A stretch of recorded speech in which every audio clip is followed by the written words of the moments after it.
All right, good morning, everybody. Today is Friday, June 12th, 2015, and this is Before the First Cup with Jules here on UCY.TV. We made it. Happy Friday.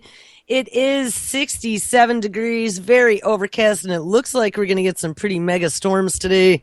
They're predicting 80 and severe storms, so that should be fun. I'm just waiting with my headphones on, so if I have to pull them off and run quickly, it means that I got zapped. Probably won't happen, though. So where do we leave off from yesterday? We titled the show yesterday, Anonymity is Deader Than a Doornail. And it is, for anyone who believes that you could still hide on the web or do things without, especially the feds, knowing who you are.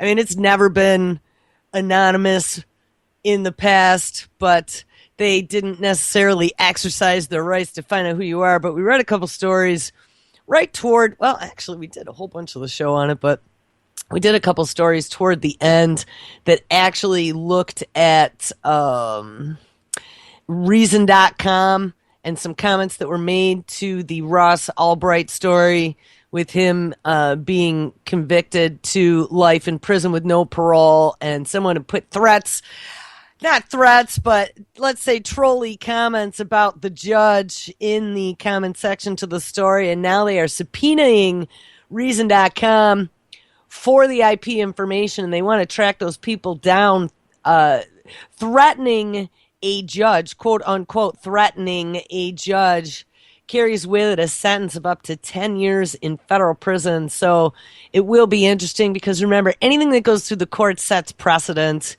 and it'll be definitely a case we need to watch.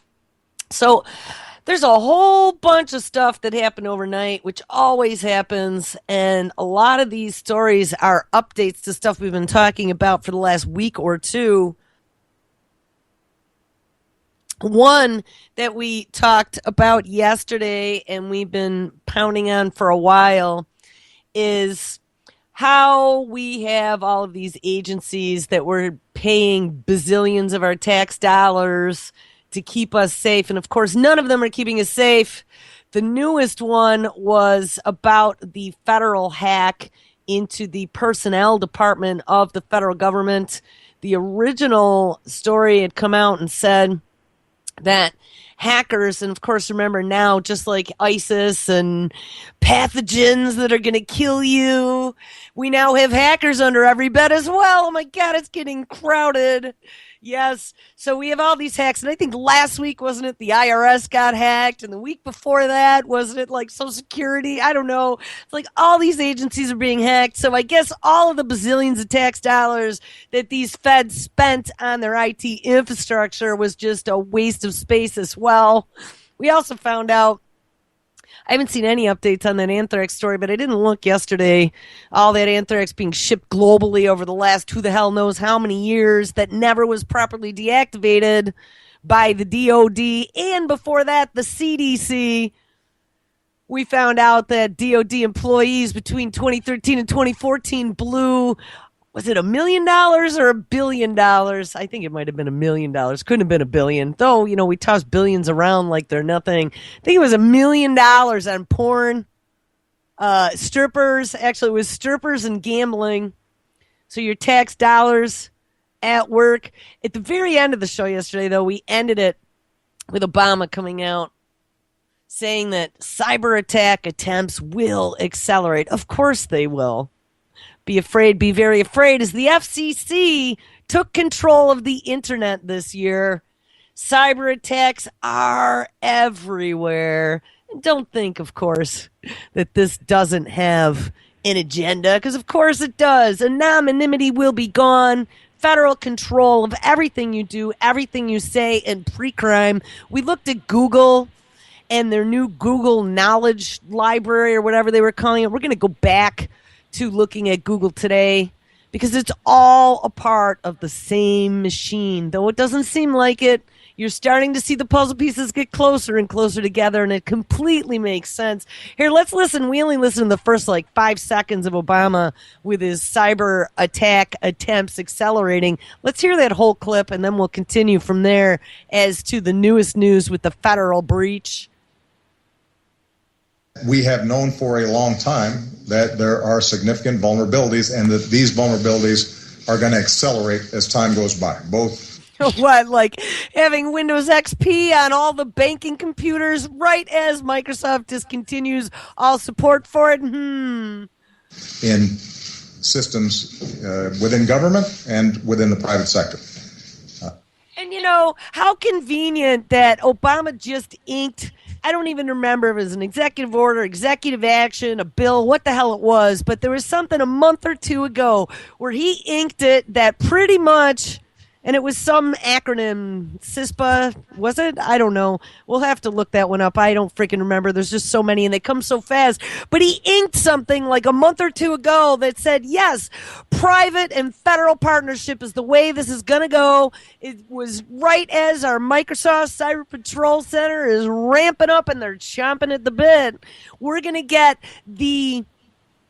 the corporations are now going to become, under the guise of cybersecurity and keeping this nation safe, they're going to become the eyes and ears for the NSA, the CIA, the FBI, where everyone's pointing a finger and going, hey, that's foul, right? We had the section of, wasn't the NDAA, was it? Yeah, NDAA, Patriot Act, whatever it was that just expired, and they put through the Freedom Act that pretty much said the same thing.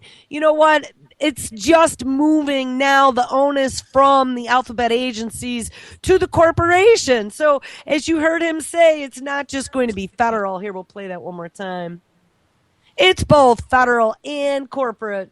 Within government and within the private sector. There you go. This is why it's so important that Congress moves forward on passing cyber legislation, cybersecurity legislation that we've been pushing for. Of course. The problem is that we've got very old systems. And now, excuse me, but I worked in IT for 20 plus years, and I was an engineer. We sold to the federal government. Okay, old systems. How old? I mean, within the last few years, these guys spend bazillions of dollars on federal contract equipment, okay? It is the fact that they are a bunch of incompetent idiots that are running this government from top to bottom, every agency. That's all that's apparent to me. All this news that we cover on a daily basis, it's absolute, utter incompetence. No one's in charge of the store. They're more worried about blowing the taxpayer dollars on hookers and booze and gambling. Whoops. I just get so angry when I see the same game over and over again. If you look under the covers, you're just going to see how completely broken it is. But if you listen to idiots like this, you're going to be like, oh, all right, well, we better spend more money because now the cyber hackers are going to get us all. And we discovered this new breach in OPM. Yes, we discovered, and it comes out in a later story we're going to look at, that this breach has been going on for about a year at least.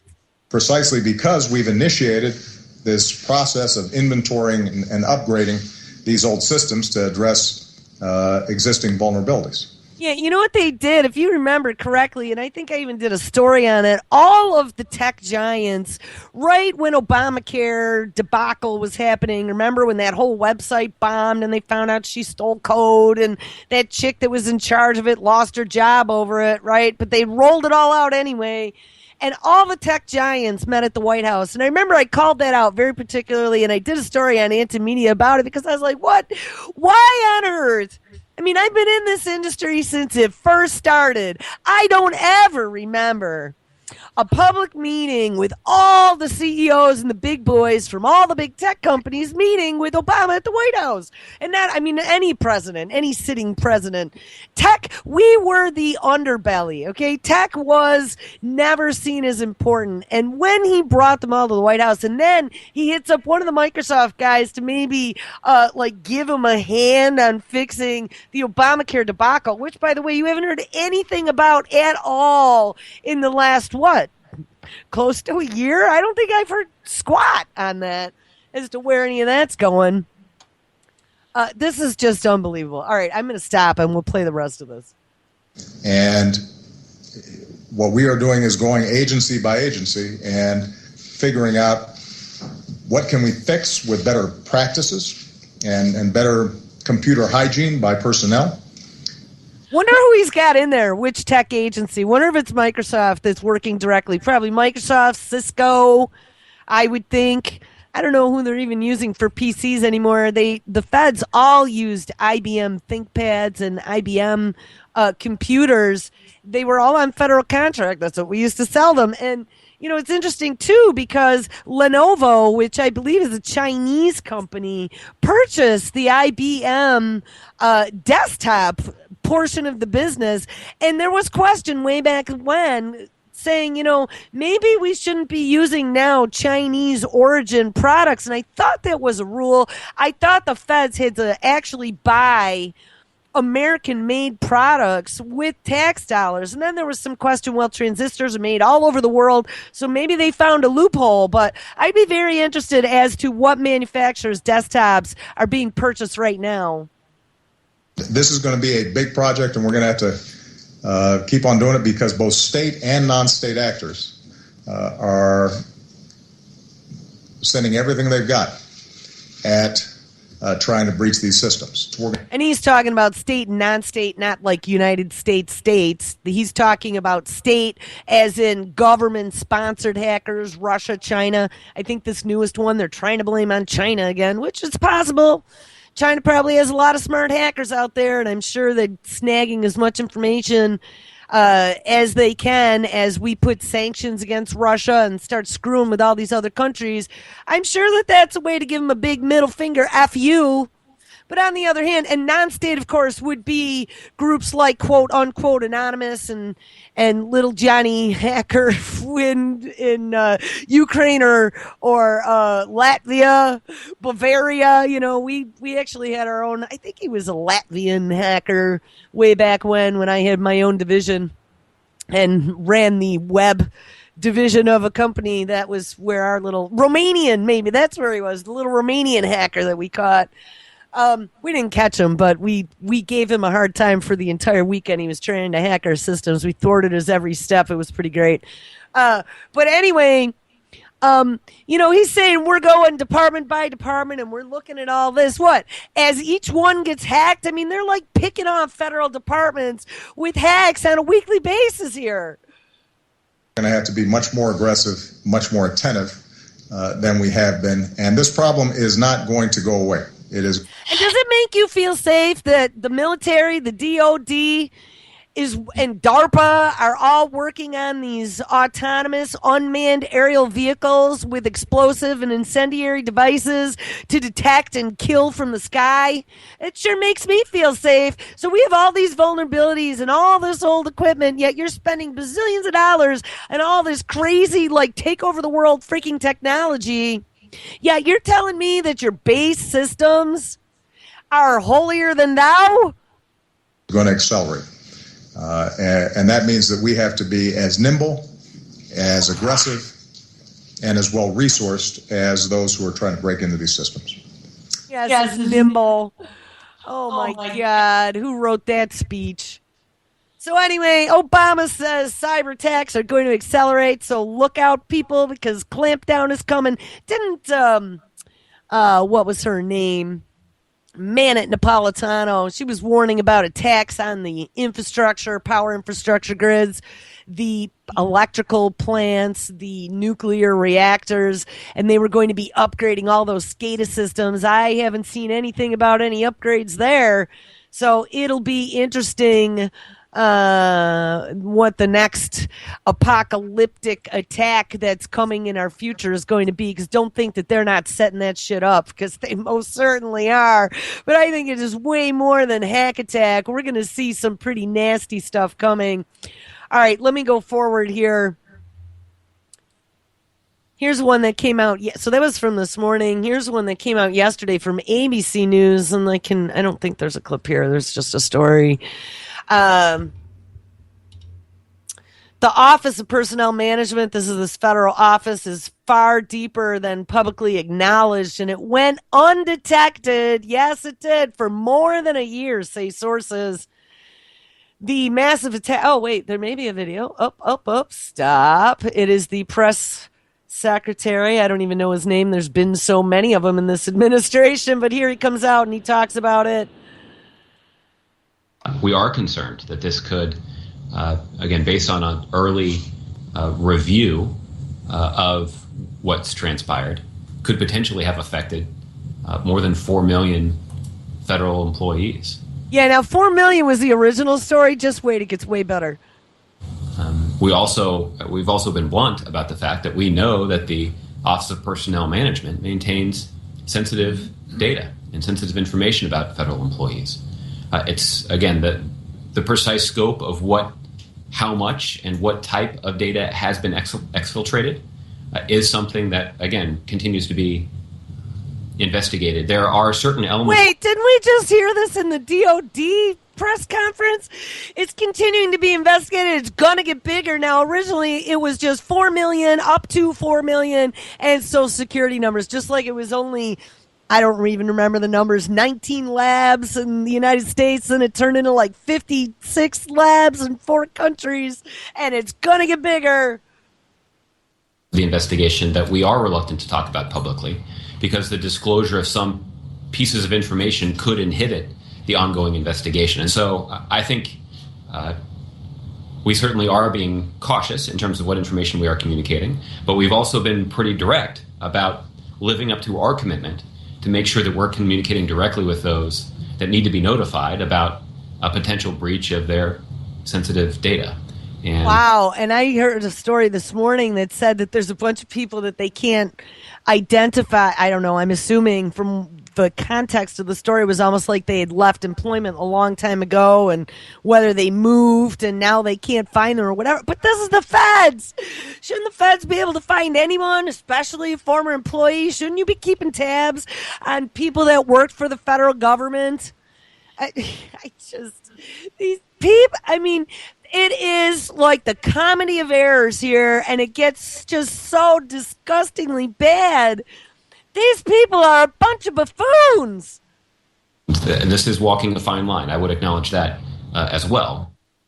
If working in a corporation, it had been this absolutely ridiculously broken, you would have been long ago fired and out on the street with a really, really bad future work review that you'd never work again, especially in my industry. All right, so it gets even better. Here's the news from this morning. This morning, there are fears that a massive data breach at the federal government could be much worse than first thought. CBS News has learned that millions more at risk of having their personal information compromised. Federal workers were the apparent targets. Jeff Pegues is in Washington with the status of that investigation. Jeff, good morning to you. Good morning. The number is staggering. A law enforcement source confirms that investigators now suspect Chinese hackers may have compromised the personal data of up to 14 million people. That's more than 3 times what investigators originally thought. The stolen 14 million. And in a story that I read early hours of this morning said all federal employees were compromised. Data includes information about current and former government employees, including Social Security numbers. We've also learned that even law enforcement and intelligence agencies like the FBI and CIA had data compromised. Oh, no. You know, I don't know, guys. I mean, I hear this stuff, and especially having been on the inside of the industry for many years, this just, it makes me actually kind of smile. because it's just so completely ludicrously ridiculous that our federal government was just so. Where's all the equipment that we sold these assholes? Where's all the oh, I can't even think of the word. Consulting that came along. Do you know how many federal contractors there are in the IT space nationwide? Everyone purports to be an expert. And I mean, you can even get like intrusion detection. You can buy intrusion detection software. You can have a professional agency probe your entire network from the outside in, find all your holes, and then you can fix them. You mean to tell me we're spending bazillions on bombs and bazillions on curing diseases in other countries that aren't even problems much anymore in different places? I don't know. We're blowing all this money, yet we didn't take care of anything at home. Nothing. Our entire infrastructure, according to them, is falling apart. And again, you know, I might be laughing at this, but there's always the alter agenda. They're going to lock down on everything, biometrics to get online, so we can prove that we're good little citizens and none of us are the bad guys. This is funny on one sense, but this is really, really freaking bad on the other side, because here it comes. This is the hammer. There is an ongoing assessment of exactly how much was exposed and whether the cyber attack has actually ended. In a statement, They don't even know if it's ended. Oh, my God. The Office of Personnel Management says OPM and the incident response team currently have no indication of malicious activity or an adversarial presence. Phew. Investigators are still sweeping for signs of an intrusion, but acknowledge that it will take a long time to make a full and accurate assessment. Gail?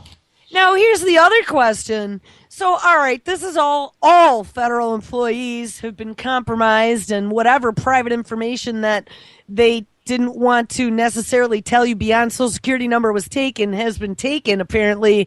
But what about if the FBI and the CIA, notice they didn't mention the NSA. And wait, isn't the former head of the NSA, Keith Alexander, part of some cyber security company that tries to make you safe? I believe he is, because didn't he offer his services for like $1 million a month to JP Morgan Chase just a few months back? And just before they got hacked and they told him to go screw off and then they got hacked? Yes, that same Keith Alexander. But here's the thing that concerns me. How about all of the private information they have about you and me stored on those federal computers somewhere, whether it be at the NSA data center in Utah or who the hell knows where else? How much of that information has been compromised? I don't know. Good question, Jules. So, Jeff, some of the victims of this cyber attack haven't even been notified yet, true? Well, that's right, and that's the other problem. And OPM. Oh, but the other guy, the chief of staff or chief of whatever, the speaker for the White House said that they've all been notified. They're contacting all of them. Spokesman says that there is a group of people that they don't have updated contact information for, but they are trying to identify and notify those people. Oh, yeah. Okay, well, that takes a lot of heart. How can the feds not know who these people are or where they are or how to contact them? All right, Jeff Begay's reporting from Washington. Thank you. I'm sorry. I shouldn't have gotten so hyped out about that story, but it's coming. Don't think that there's just every week there's something else. There's another cyber attack on some federal agency where there's some massive breach. And right before that, remember, it was bang, bang, bang, bang, bang. It was Target. It was JP Morgan Chase. It was I don't know. Was HSBC involved in one of them? There were all these other entities. The biggest breach ever. Don't forget about that. That now it's coming down to the feds. So now we have to make some sort of executive action to keep you all safe. And of course, what's happening right now? Oh, what? The TPP, they're getting ready to maybe pass the fast track today. Yes, they are. Give me 1 second. There was a...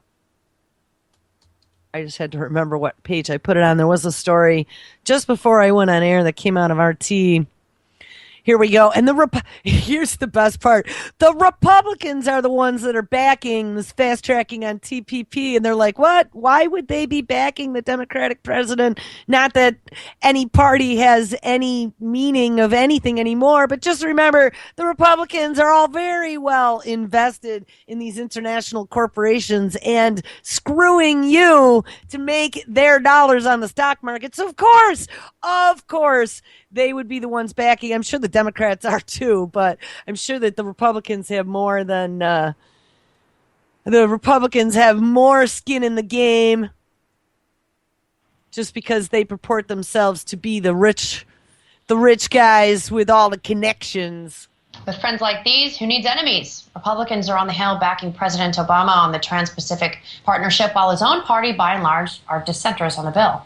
RT's Manila Chan was on the Hill and spoke to a group of protesters camping out in hopes of getting Congress on board in defeating the TPP. The party that usually refers to President Obama as a king, a dictator, or socialist are now apparently his only friends when it comes to the TPP. The Trans-Pacific Partnership fast track is expected to get a vote as early as today or possibly Friday afternoon, with Republicans playing the president's only allies. Most Dems on the Hill are opposed to the bipartisan effort, which some argue are little more than enhanced corporation powers being pitched as free trade. Even the president's closest friends from back home in Chicago, including fellow Democrat Senator Dick Durbin, along with all those other congressmen and women and senators, are not backing POTUS, all but one, that is. And you know, the thing is this TPP is not only going to put corporations in charge, but it's also going to clamp down on copyright laws internationally with big pointy teeth to come after you. You know, I had been reading, and who the hell knows, because remember, the TPP is quote unquote classified, so we can't read it until they finally vote on it and pass something. But one of the things that I read a while back is that they are looking with the new copyright laws to make a first offense a felony, because they're saying that right now copyright laws don't have enough big pointy teeth. Representative Mike Quigley is Chicago's only pro-trade deal House Democrat who's backing Obama on TPP. He's seen here aboard Air Force One with the president holding up a Chicago Blackhawks jersey, supporting the home team, of course, in the Stanley Cup playoffs.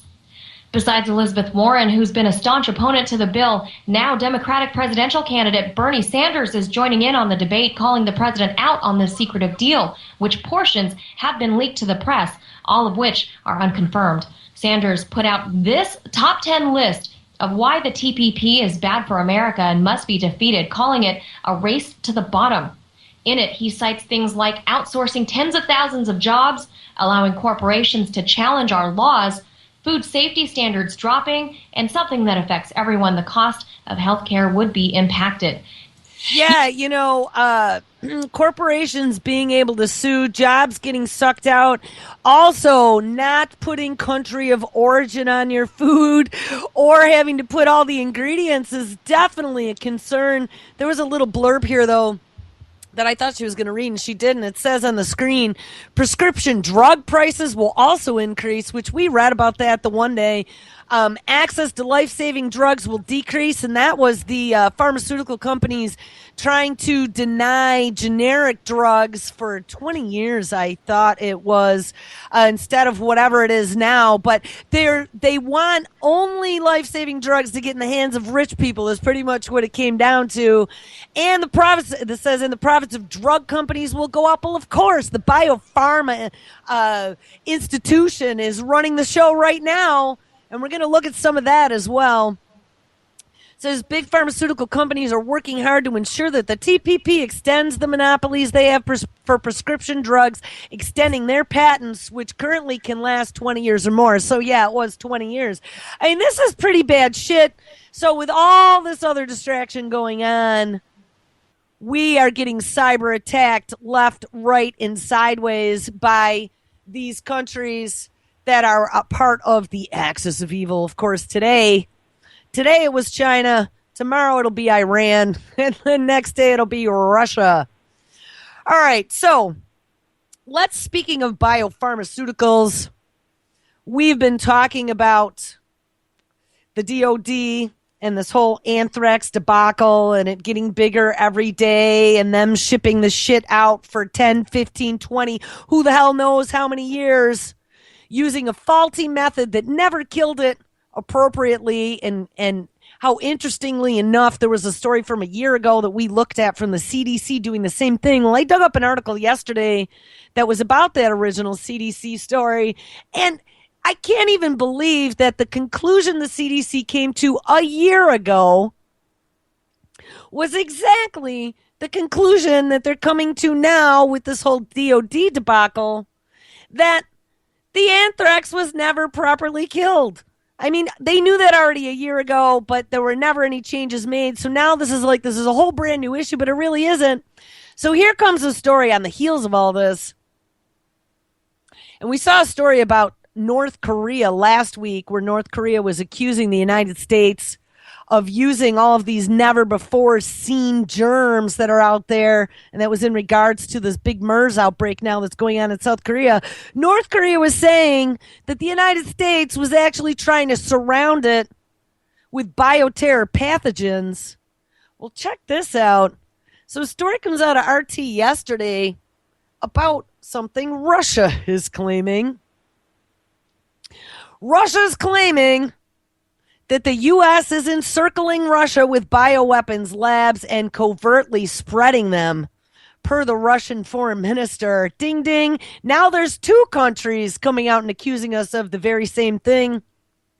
The U.S. is obstructing international efforts to eradicate biological weapons. Wow, haven't we been saying this for 6 months now?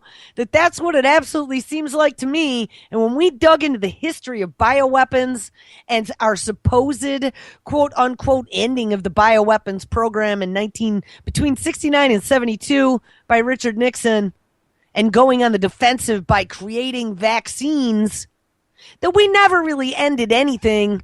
Plum Island never ended, and though we did it under the guise of trying to protect against others' bio-warfare against us, we had to have those pathogens to begin with to even think that we were going to make any type of quote-unquote vaccine.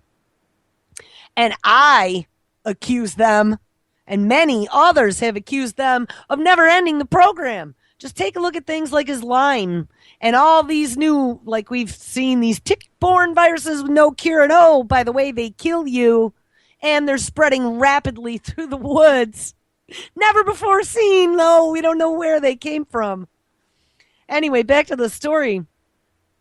The U.S. is obstructing international efforts to eradicate biological weapons, seeking to involve other nations covertly in research of weaponized diseases, Moscow has charged. America's record of handling bioweapons is poor. Well, you think, as per this most recent debacle with the DOD, it says the accusations of mishandling biological weapons voiced by the Russian foreign minister refer to the most recent report that the U.S. military shipped live anthrax by mistake.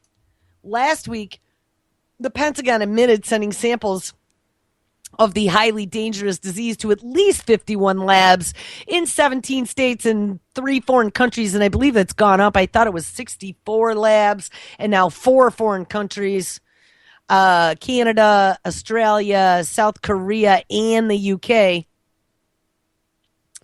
The delivery, quote, posed a high risk of outbreak that threatened not only the U.S. population, but also other countries, including Canada and Australia. And of great concern is the shipment of bacteria to a U.S. military facility in South Korea. It added that an anthrax outbreak incident occurred in 2001, which also involved a U.S. military lab, and it did. That was where they traced the original anthrax that went into the letters that were shipped out, that I think killed like 5 people. They traced it back to military lab anthrax. For Russia, such incidents are of particular concern because one of its neighbors, Georgia, hosts a research facility for high-level biohazard agents. The Richard G. Lugar Center for Public and Animal Health Research near Tbilisi is an undercover American bioweapons lab. Oh no, did Russia just out us? A branch of the Walter Reed Army Institute of Research, Russia believes. American and Georgian authorities. Now, Georgia was the one country that went up against Putin, didn't they? Back quite a number of years back, and Putin brought his tanks in there, and we were kind of backing. It was almost like the stick the toe in the water test, like we're having now in Ukraine, where we tried to get behind them and say that they were a part of the Western. I don't know if they were actually NATO allies and inked on or not, but we most certainly were standing on one side, and Russia was standing on the other. American and Georgian authorities are trying to cover up the real nature of this U.S. military unit, which studies highly dangerous infectious diseases. The Pentagon is trying to establish similar covert medico-biological facilities in other countries in Russia's neighborhood, the Russian ministry said. Those are some pretty strong fighting words.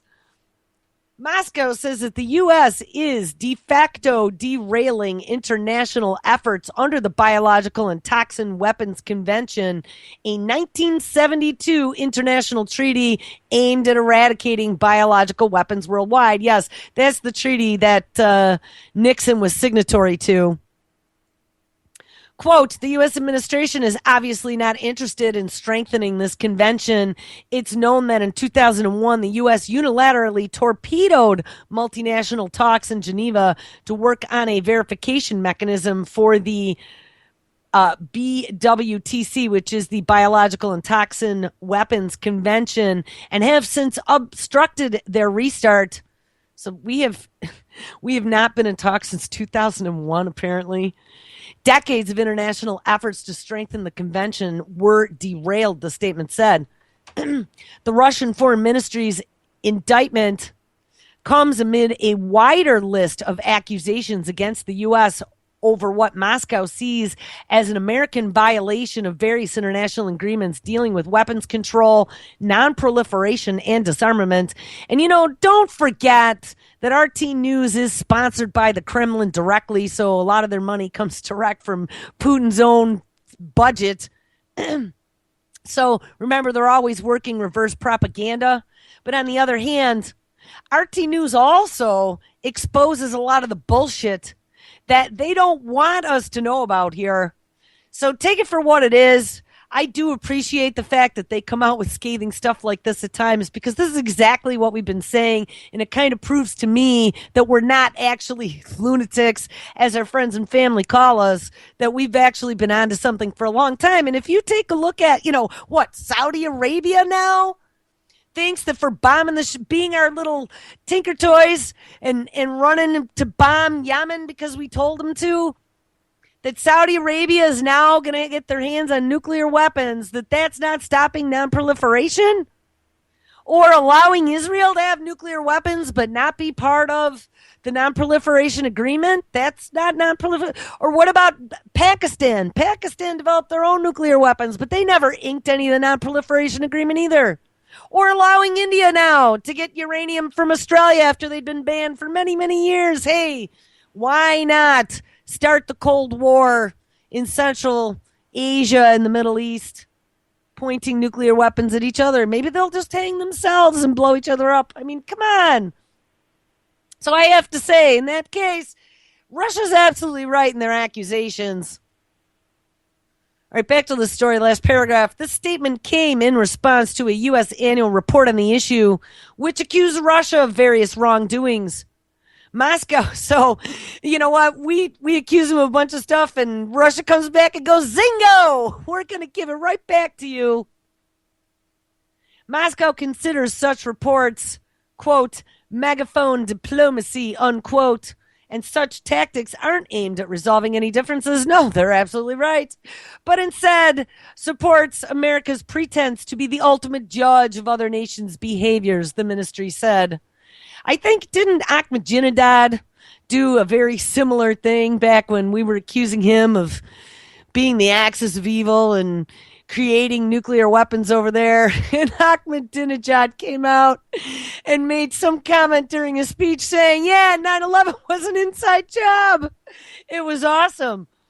I just don't believe anything they're telling us. It is all a bunch of lies. I have already had 2 shows in the last 6 months that were titled Lies, Lies, Lies, Lies, because everything is lies.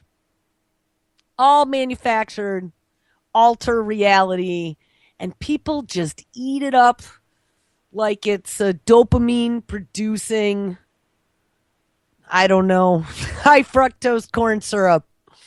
All right, so now I touched very briefly on this yesterday at the beginning of the show. Yes, there are more cases of MERS spreading all across South Korea. There were some quarantines going on.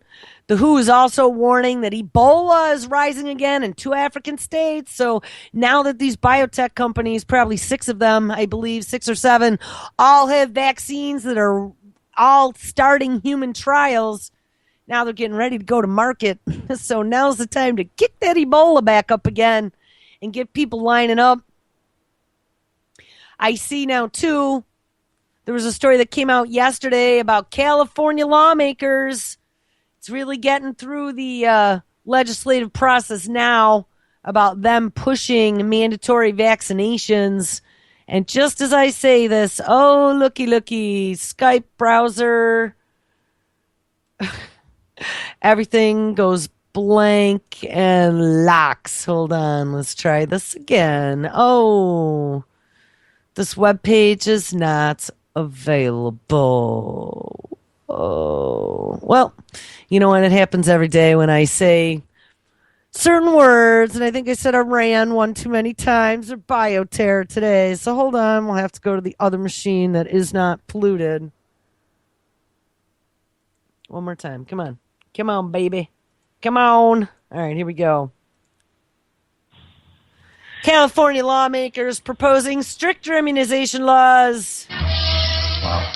California lawmakers approving a bill that would impose one of the strictest vaccination laws in the country. The law is moving forward despite pleas from parents who say the bill will eliminate personal belief exemptions for childhood vaccines. There was more pressure for the legislation after a measles outbreak at Disneyland. Yes, that ruined Johnny's vacation. In Mexico. Chief Correspondent Jonathan Hunt, live in L.A. with that. Jonathan.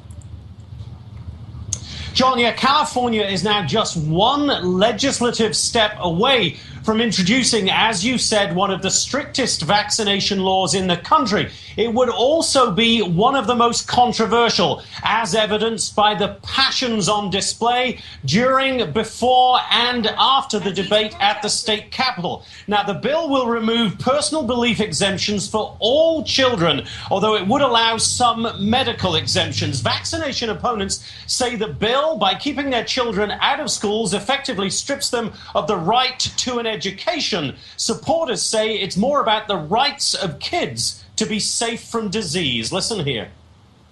Of course, we do respect parents' rights, but there are other rights too. And what about the rights of those who are in the mainstream and who are vaccinated? What about their Right. And I mean, we've looked at this so many times now. I mean, here's my first question. If your kid's vaccinated, then why the hell are you worried about it? Because according to your beliefs, doesn't vaccination protect you? But on the other hand, we looked at anything that's been alive attenuated. Is it attenuated or not attenuated? When it's a live virus, and especially the intranasal ones, they're not dead. And you shed the virus for 7 to 10 days after receiving it up your nose. And we looked at the debate with the bird flu, never before seen, worst outbreak ever.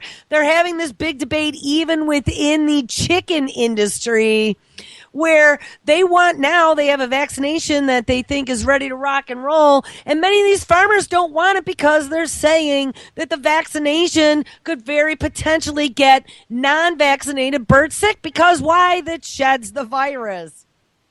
rights to be protected.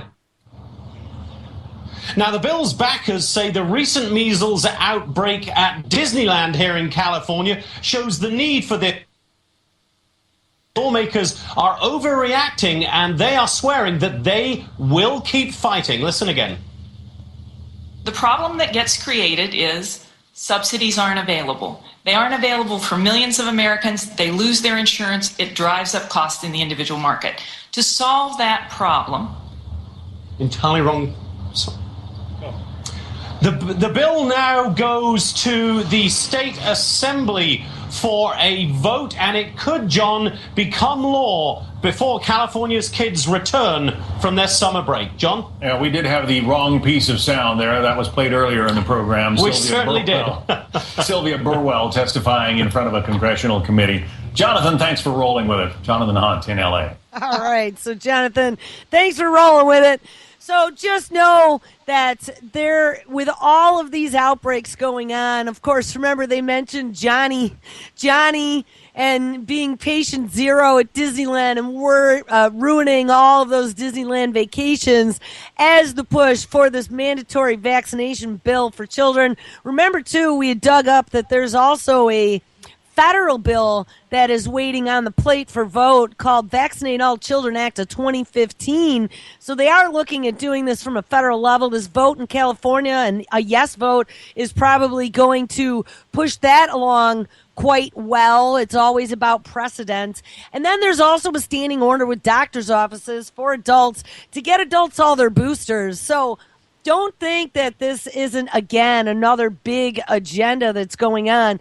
Something else I wanted to talk about, we looked at this, not only do we have these never-before scenes, but we have these, extremely rare or very fatal diseases now, superbugs that are going around. We heard Sanjay Gupta yesterday talking about this patient that came out of India that has this rare form of tuberculosis that took a 15-hour flight and flew with all these other people who now, 2-3 months down the line, they're trying to find because, whoops, she went to 3 different states and exposed herself with this disease to all these different people. They now have her in isolation at the National Institute of Health.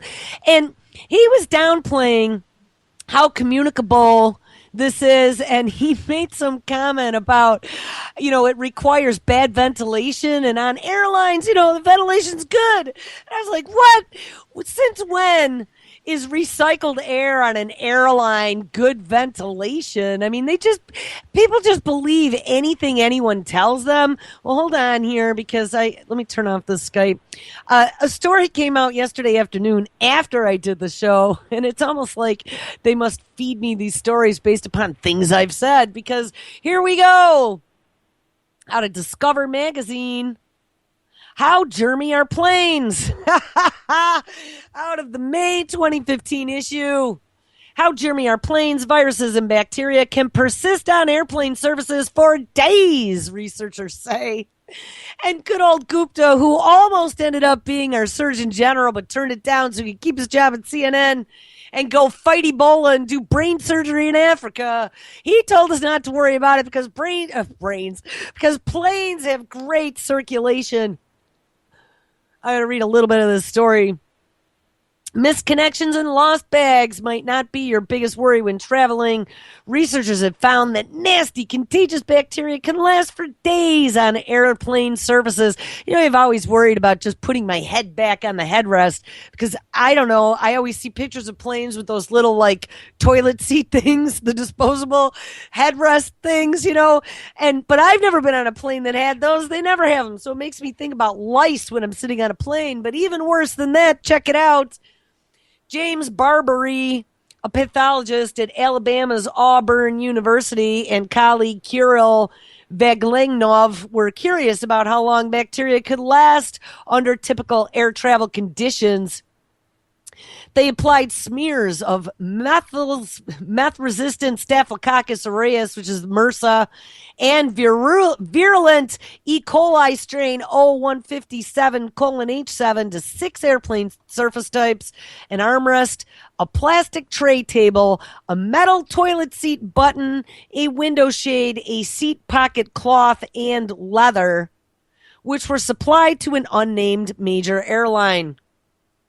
What they found was disturbing. MRSA, and this is the resistant, flesh-eating MRSA, lasted for 168 hours or 7 days on seat pockets where travelers reach for their magazines and store their iPads, while E. coli samples thrive for up to 4 days on armrests. So bring your Lysol wipes, people, next time you go on an airplane.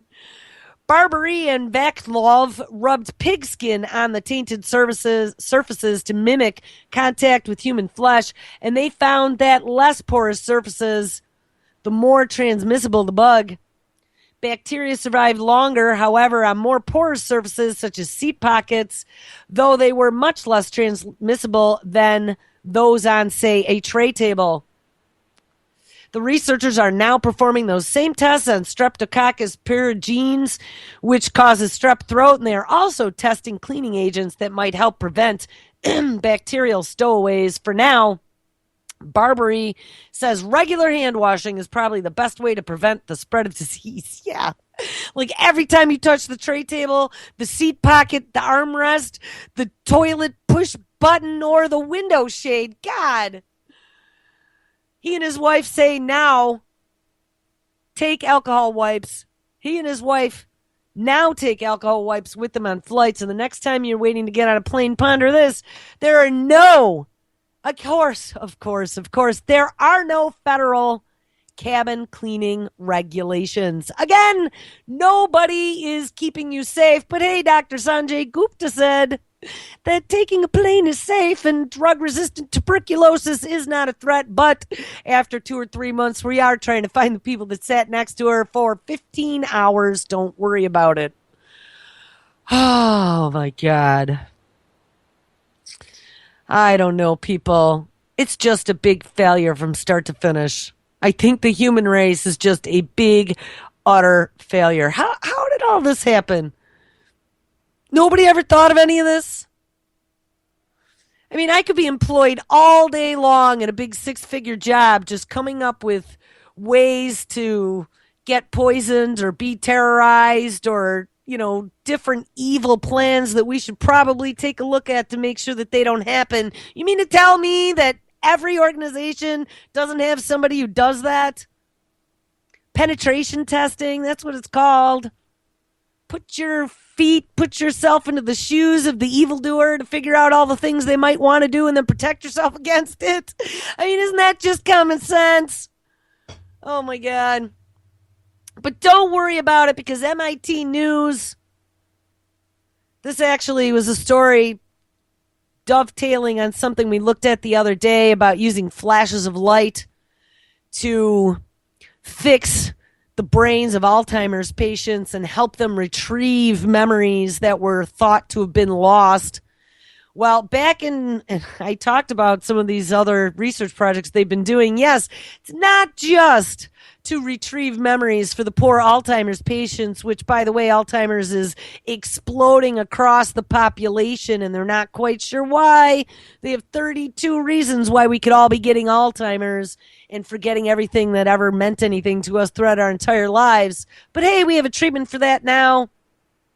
And it includes flashes of light direct to the brain because our brain project is giving up all the brain secrets. Well, hey, don't worry about it because in 2013, MIT used some of the same technologies to do other things that might cure you for those of us who don't lose our memories and remember all of the wrongdoing and the complete idiocy of all these different federal agencies who, I don't know, lost $15 trillion, $2.3 billion, spent $1 million on hookers and booze. Don't remember that stuff. Neuroscientists have, for the first time, planted false memories in the brain. Whew! So if your virtual reality doesn't do it for you, you can get it permanently fixed. MIT study also pinpoints where the brain stores memory traces, both false and authentic.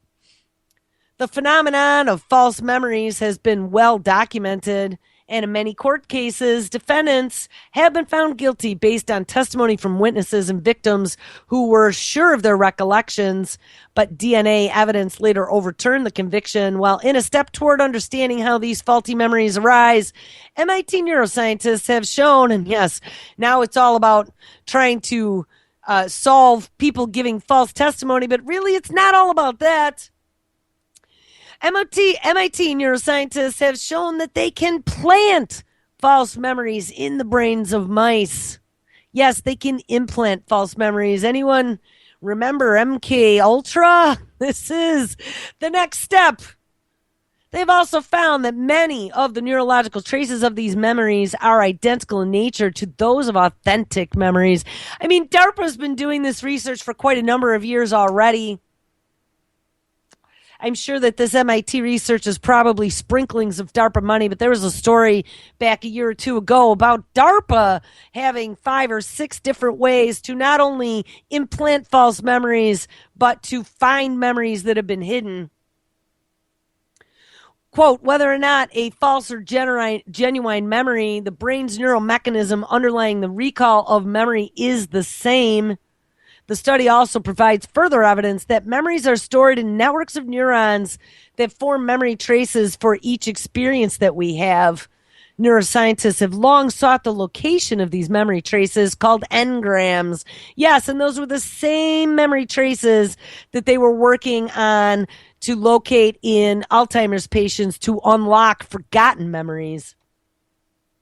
In a pair of studies, Tiwanga and colleagues at MIT's Picower Institute for Learning and Memory showed that they could identify the cells that make up part of the engrams for a specific memory and reactivate it using a technology called optogenetics. And that is the exact technology we were talking about yesterday, flashes of light after injecting a virus into that part of the brain that caused photosensitivity. I don't know. We're not really going to have a lot more time since we're down to the last minute or so of the show. But here's one last thing I want to end with. So we find out that the TSA has 73 employees that were potentially on the terror watch list. Well, hey, June 10th of 2015, dozens of Secret Service agents working at the White House without clearance. Yes, it gets even better. Dozens of secret security agents have reportedly been working in the White House without the appropriate security clearance after the Secret Service had to rapidly hire more staff following a string of embarrassing breaches. And those were fence jumpings and drone landings. I think the head of the Secret Service got reassigned, drunk driving incidences, they let at the CDC, they let someone without clearance get into an elevator with Obama, and they had a gun on them, but they hadn't been cleared to be near him. Some jumper got up the stairs of the White House, so they hired en masse, apparently, and didn't have proper clearance. Without clearance, you could share information by mistake. I trust everyone on my staff, says Republican Congressman Mark Meadows, but there are only a few with top secret clearance. Unbelievable. Staff that did not go through a lie detector test. Okay, last 10 seconds. It is Friday. Make sure you stick around. Anti-tyranny news is up live at 6 p.m. The boys from Primer Time are on at 8. 9 o'clock, Truth on the Tracks, the Brandon Turville replay. Daniela at 10, and Anti-Media with Levon at 11. Make sure you stick around this weekend, too. Lots of great radio. Everyone have an awesome Friday.